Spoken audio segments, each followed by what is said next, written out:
তিনি বলছেন তোমরা বিভিন্ন জিনিসের পেছনে ছুটবে, তোমরা বিভিন্ন মানুষের পেছনে ছুটবে, তোমরা এই দুনিয়ার যত কিছুর পেছনেই ছুটো না কেন, এর প্রতিটি জিনিসের একদিন সমাপ্তি হবে।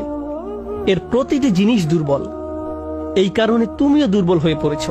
এই জন্য তুমি বারবার দুঃখ ভারাক্রান্ত হয়ে পড়ছ। ফলশ্রুতিতে তুমি বারবার ক্ষতির সম্মুখীন হচ্ছ। কিন্তু শেষবারের মতো যখন তুমি এই সিদ্ধান্ত গ্রহণ করবে, তোমার যত চাওয়া পাওয়া আছে তার মাঝে সবচেয়ে বড় চাওয়া পাওয়া হলো তোমার মালিককে খুশি করা, যখন তুমি সবকিছুর উপরে আল্লাহর সন্তুষ্টিকে প্রাধান্য দাও, যখন তুমি সত্যিকার অর্থে তোমার অন্তর থেকে এটা করতে পারবে, একমাত্র তখনই, যেহেতু তিনি শক্তিধর। জানেন, আল্লাহ এইমাত্র আমাদের শেখালেন, যখন তুমি দুর্বল কাউকে পেতে চাও তখন তুমিও দুর্বল হয়ে পড়ো। কিন্তু তুমি যদি আল্লাহকে চাও, যিনি শক্তিধর এবং মহাপরাক্রমশালী, তাহলে এটা তোমাকে কেমন করে তুলবে? এটা তোমাকেও শক্তিশালী করে তুলবে। আর যখন তুমি শক্তিশালী হয়ে উঠবে, জীবনে বিভিন্ন জিনিস আসবে যাবে, কিন্তু তোমার শক্তিমত্তার কোনো কমতি হবে না। যে জিনিসের পেছনে তুমি ছুটছো তা ভেঙে পড়ার কারণে তখন তুমি আর ভেঙে পড়বে না, কারণ তুমি দুনিয়ার এসব তুচ্ছ জিনিসের চেয়েও অনেক অনেক উচ্চ একজনের সন্তুষ্টির অন্বেষণ করছো।